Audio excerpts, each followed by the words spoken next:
quote a famous film, the way I see it, if you're going to build a time machine, why not do it with some style? Does actually apply to this video.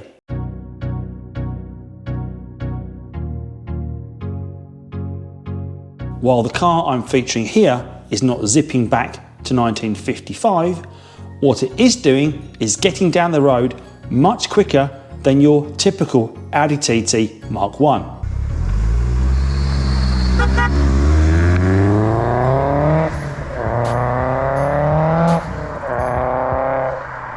So here we are today with Paul and his fabulous QS, and I say a QS because it's a long way away from a QS, Paul, isn't it? It used to be a QS, yeah. It was originally.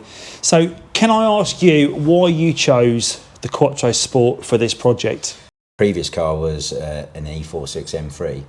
So when I jacked that in, I was looking for something nearer that mark. And to be honest with you, I didn't even look. TTs weren't on my radar at all until the QS Sport popped up. I think the first one I saw was a silver one with a black roof. I thought that looks quite nice. Then I looked at the red one, and I'll be completely honest, I just found them a little bit too pretty, so I went for a black one.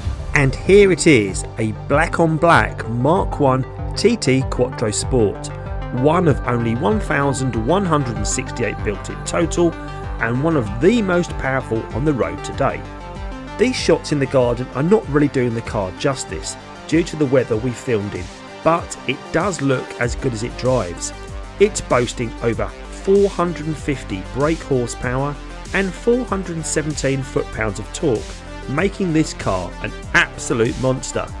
Many of you will have seen Paul's car at various shows around the UK, but I am one of the lucky ones as I get to experience the performance firsthand. So let's take up the car's story once again with Paul. It's an unusual choice for a car, I think, for a Quattro Sport, because one of the main features, the visible features, is the different colour contrasting roof and body. So black on black, yeah. I guess it's a little bit stealthy. Would you say that? I was less fussed about it looking pretty, more about what the car could be able to achieve. It had slightly uprated suspension from the 225, and underneath they're quite different because they got the V6 cross bracing. Yeah, they're quite a hybrid car, aren't they? They're taking the best bits almost of all the genres, I think, and all the styles of car. As we all know, that the Mark 1 was a groundbreaker, so that's a massive plus, and I love the interior. I mean, I get out of modern cars, and this doesn't tell me to put my seatbelt on and everything else, but and the styling is, I mean, some people would say it's a little bit Bauhausy, but it is. They got it right. The car itself was a good platform for me to move on from. Yeah, so it is a 1.8T standard car. For those of you that are unaware of the Quattro Sport, the top of the range 1.8T model was originally the 225 brake horsepower, and Audi decided to bring out a limited edition version of the car with an extra 15 brake horsepower for a premium price, I think, at the time. And that's the car that Paul has used as the basis for creating this car, which has, am I right in saying, double the horsepower it originally started with? Yeah, at least. At least, yeah. Yeah, so it's now, I have been for a drive in the car, and we are going to go for a drive shortly once again. And it's an experience. One of the things that we really don't get across when we talk about increasing brake horsepower is Paul's car is, firstly, it's fully drivable. It's not getting away from you. No. He's focused fully on getting this car to be an everyday driver, essentially. Well, it is my daily. Yeah, it is my daily. That says a lot. But not only that, he's gone about upgrading brakes, the suspension, the transmission, so you're not putting all the other components under pressure with that extra brake horsepower. It can cope. So we are going to do a deep dive onto all of Paul's mods today. We're going to talk about brakes, suspension, engine, transmission, and all the stages Paul's gone through to get it to that level. And not only that, we're going to also go into the reason why those components are done, because there's a lot of talk in the Audi TT frontier about why things are done or what things are happening to people. Everyone's chucking intercoolers, panel filters into the car, but does everybody understand, even the beginners like me, what they do to the car? So we're going to find out a lot more about that today. Right, so what we're going to do is we're going to jump in the car, take it for a spin, and we're going to talk about some of the mods while Paul takes us for a drive. So let's jump in the car. So Paul's going to take us out for a little spin on this rather damp Saturday morning. Left or right, Andy? Let's go to the right, I think. The road's a bit straighter that way. I wouldn't call this road straight. Wow, it's as straight as they come round here, Paul.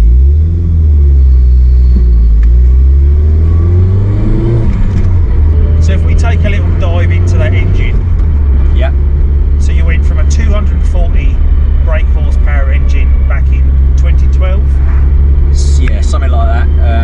So at that point you've gone for essentially like a stage 2 type, yeah, would you say? Yeah. So we've talked about that particular car, but what inspired you to make such a project? Why did you want to go from the 240 up to the almost 500 brake? It was bone stock for about 18 months. I was at the point, it's not really doing it for me. So I thought I'll have a look at maybe a low-end Porsche. And the amount of money that I was going to have to spend was considerable for an extra 30, 40 brake horsepower. I thought, well, let's have a look at changing the TT. I went to VagTech in Milton Keynes and had the intercooler, Forge intercooler. It's mostly Forge bits, a panel filter, and their stage 4 tune, which got me up to about, I don't know, 270, 280 brake. And it sounded better, and it definitely was far more responsive. They stripped out the 2 wing intercoolers and put in the Forge. Okay, so they're not in additional, they've stripped and replaced those 2 wing intercoolers out. That was using the standard airbox with a performance panel filter. It opened up the sound and was breathing, was keeping nice cool air from the original box. So that was actually quite handy. Yeah, it was never going to work for what came next. So as we know, so that original front mount intercooler you've had added, it's cooling the air down, it's getting nice cold air straight into the inlet manifold. So you've got nice cold air delivering to that car to get a much more powerful spark and better combustion. Yeah. That's generating more power. We know that. So we've got to the level now, what, about 270, 280 at this point? It was something like that. And then it stayed like that for a period of time. And it just still wasn't. It was still. You craved more. Well, it was. Again, I was still well within budget. I mean, I spent a lot of money on the car, and I would never have spent that amount all in one go. So, did you realise at that point, right? I need to see what else around this engine bay I could improve, or did you? Well, I started having a look at tuners and engine builders, and obviously we discussed money, and I didn't want to outlay a huge chunk of money. I mean, we're talking a huge chunk of money just on the engine build initially. So I shopped around, and the guys at JBS at Chesterfield built the engine. Now they've been building. They were before Badger 5. They were the Audi go-to. They won Audi Tuner of the Year for many times. But they were used to building engines, so all the valve train. I mean, the whole thing's been done. I mean, you've read the list. Yeah. Everything has been done from the bottom up. Yeah. That's a full engine rebuild. It's a full engine. So when we talk about what's been done to get you from, say, like 270 or 280 to where you are today, we know there's that tipping point of an engine that if you get above 300, you need to forge it. So the engine, it's a fully forged engine. Some people don't, but they have the tune done so that it's only torque's only at high revs. So you know the cars, but this is running so much torque that it would just bend stop rods. Building a track car, I think you can probably let it go, have some power, 350, but right up in the rev range, so the torque comes on very light. This is a road car, and the torque comes on very quickly. I mean, we don't run any boost under 3. We're not running any boost at all at the moment. But when it comes on, as you know, it really comes on. Yeah, it certainly does. It certainly puts you in your seat. Yeah, 420 pounds of torque.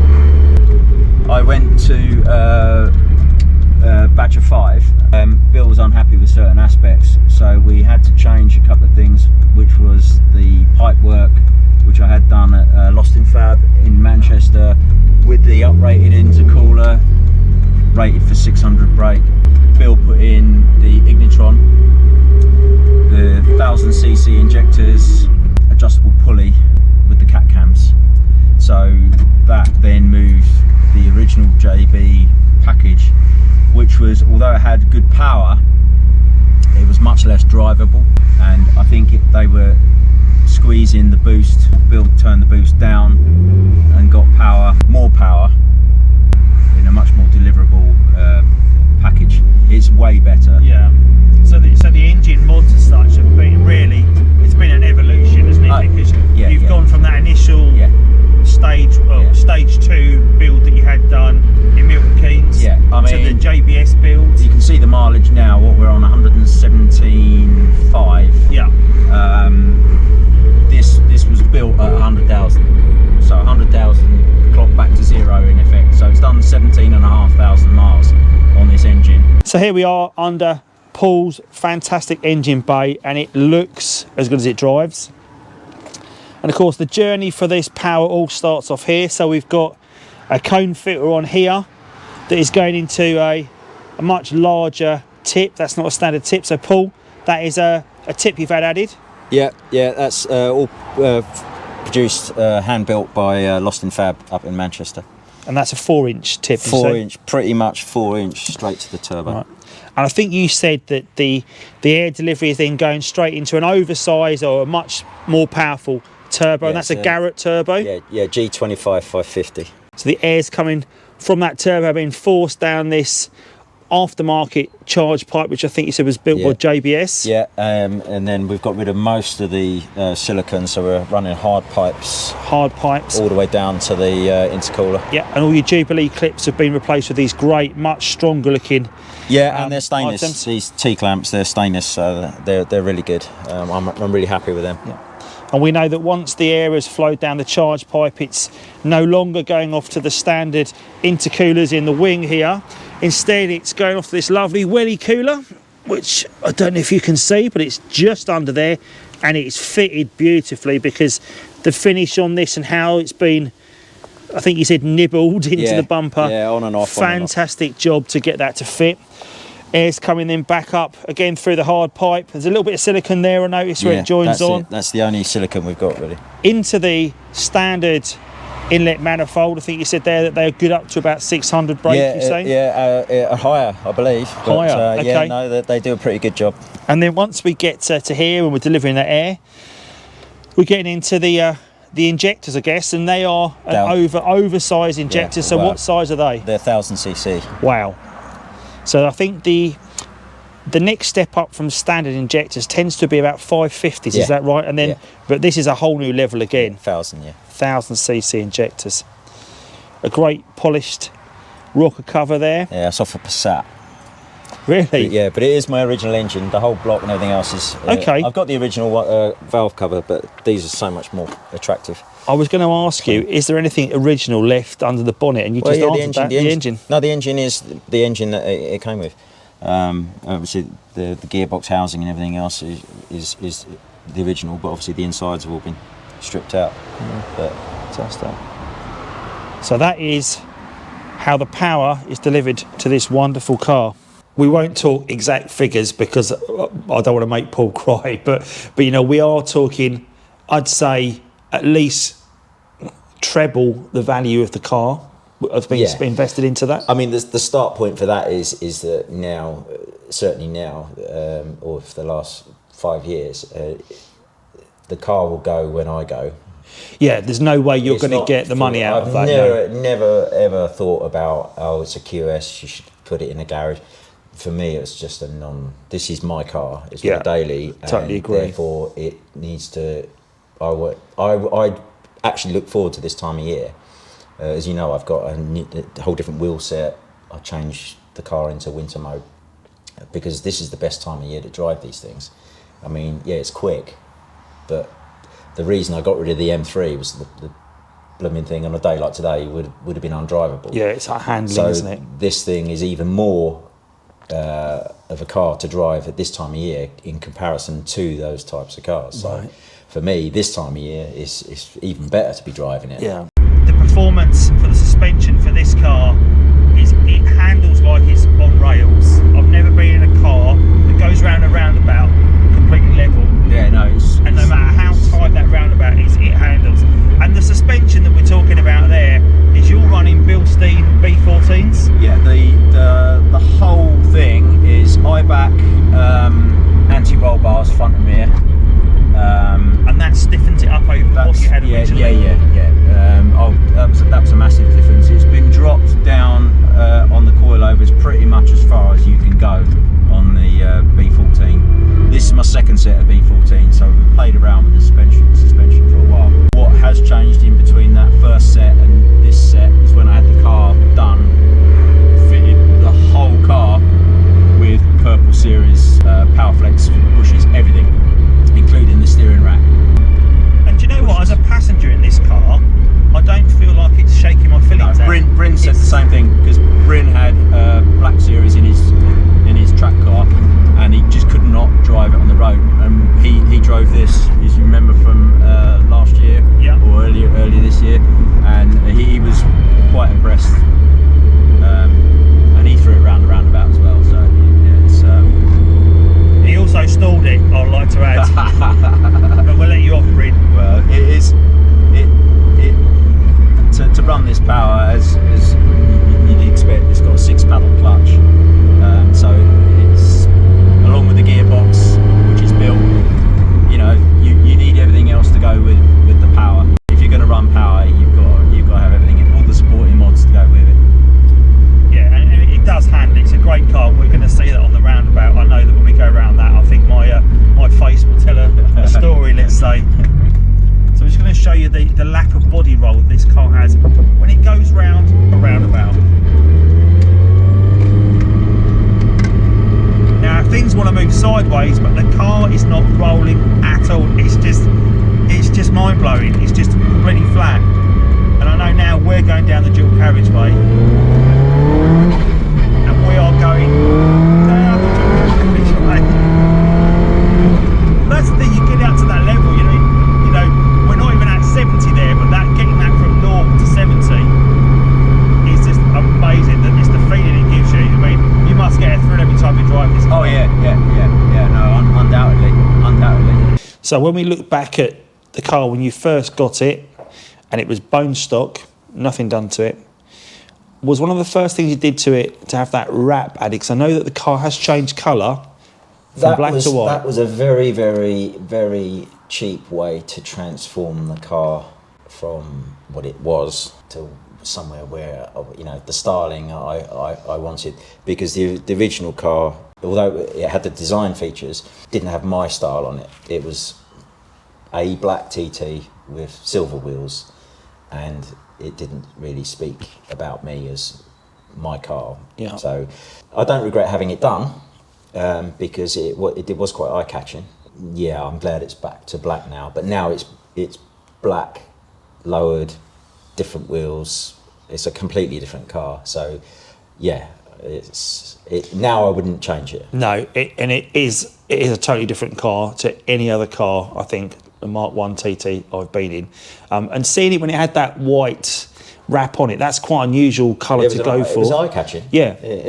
People liked it. And there are not many white TTs around from the factory, so that's quite an unusual colour car to see driving around in Mark 1 gaze.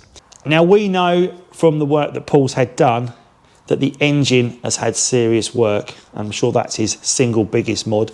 But what is your favourite mod you've done to the car since you've owned it? I think the colour MFA transforms the car. I think people who are familiar with that, it just brings it up to date, and the information that is available to you while you're driving, it's for the money I spent on it, it's transformed the car, modernised it. Yeah, and for those that don't know what the colour MFA is, if you're looking at a TT, one of the common faults with the car is the pixelated dash, as we class it, the little screen in the middle. So what the colour MFA does, it replaces that horrible 1990s looking screen and brings it up to date with a full colour screen.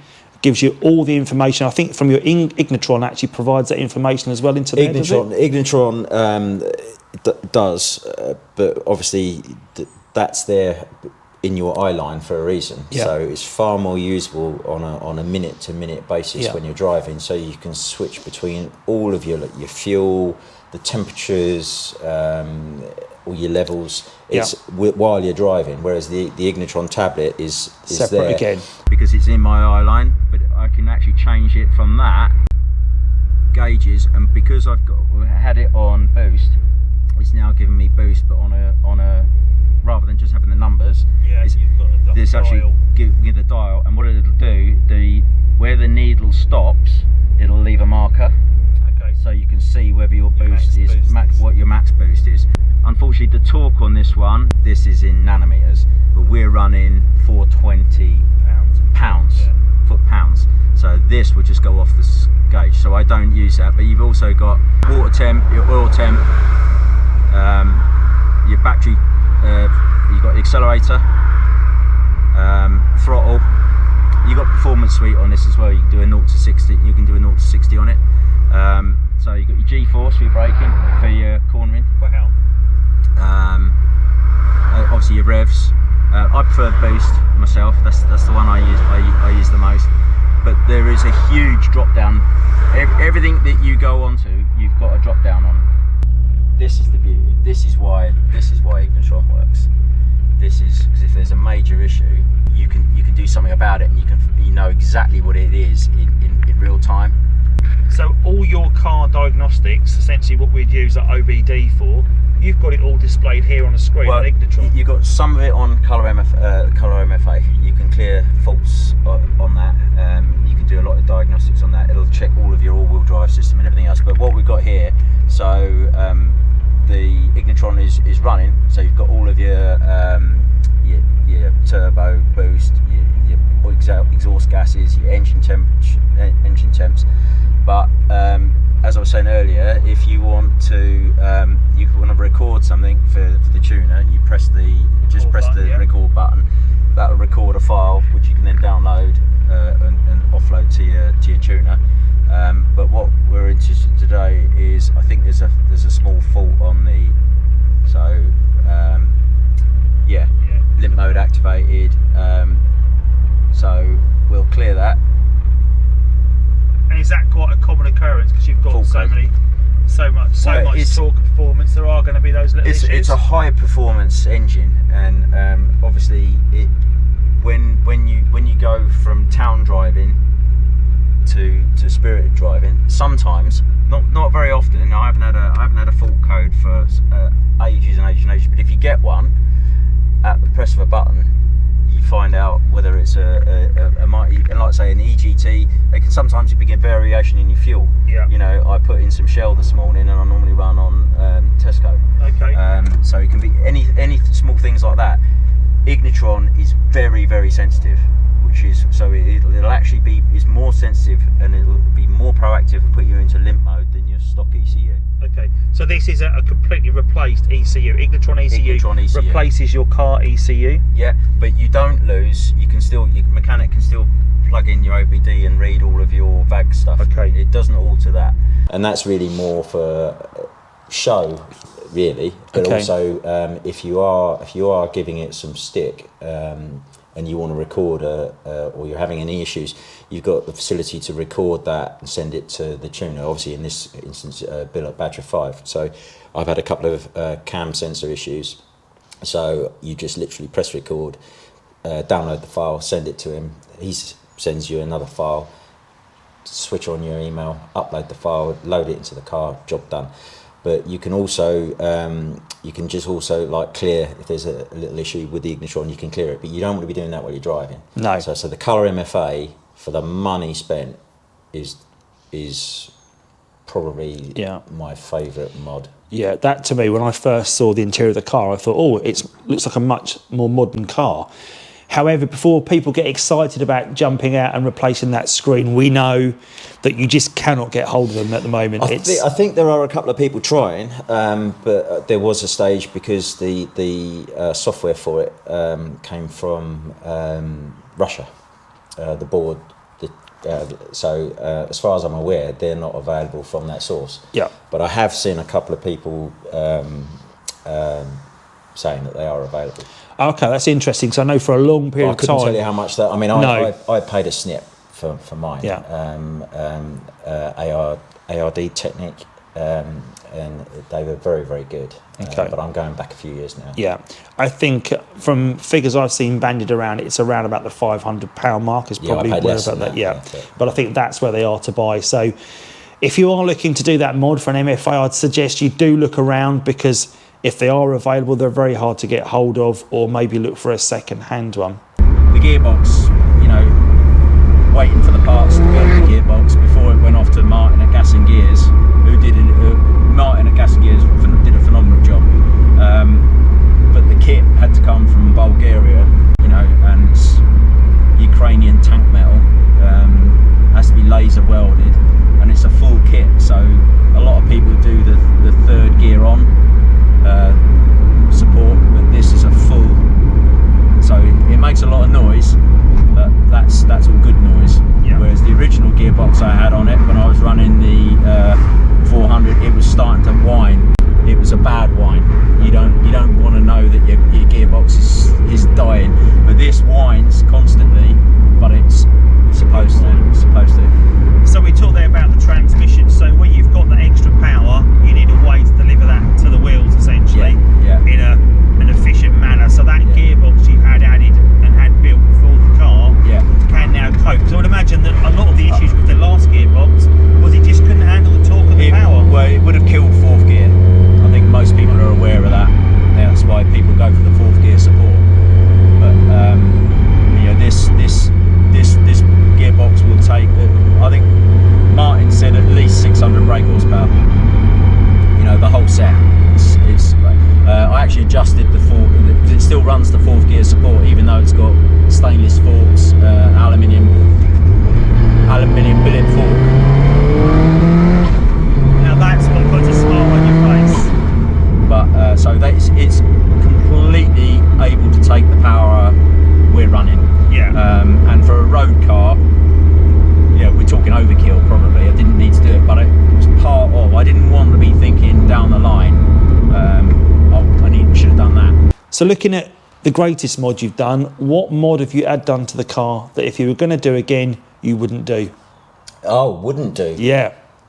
Your least favourite mod, let's say. Well, I suppose I wouldn't bother with what I had done at VagTech. I wouldn't go for the Revo remap.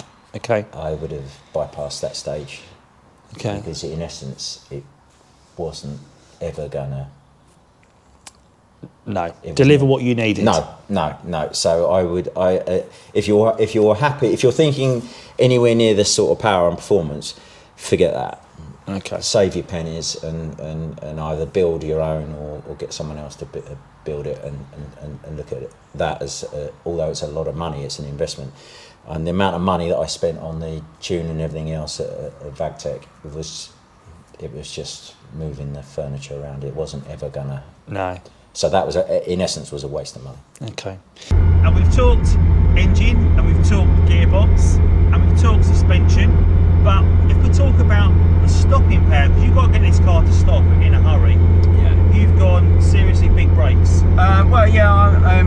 You could go bigger. I mean, I've gone Brembo GT series, I think they call it. So they're 4-pot calipers, cross-drilled rotors, Brembo rotors.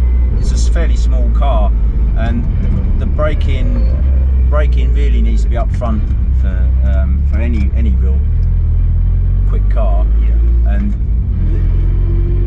what the recommendation appeared to be, or the consensus was that just uprated pads on the rears would do the job. And I've got to say, with yellow stuff pads in there, you know, she stops a tree. So I don't have any issues with Stopping power. Yeah, I've seen some people have put Porsche calipers and things on the back, but I don't. In my honest opinion, I've never had an issue getting this thing to stop. Well, I'm sure you'll agree with me that this is an absolute monster of a car, and also really drivable for something so powerful. And I really want to thank Paul today for bringing the car down. Pleasure. And sharing this great car with us. I'm very lucky, I see this car very often and get to talk to Paul on a regular basis about it and what he's up to. So, but I wanted to share this with you on the channel and make another episode of TT Meets TT. And thanks for watching, see you soon. Take care. If you've enjoyed today's video, then please do give it a thumbs up, and also think about subscribing to my channel, where you'll find a whole host of content on the Audi TT Mark 1. As always, thanks for watching and see you soon. Take care.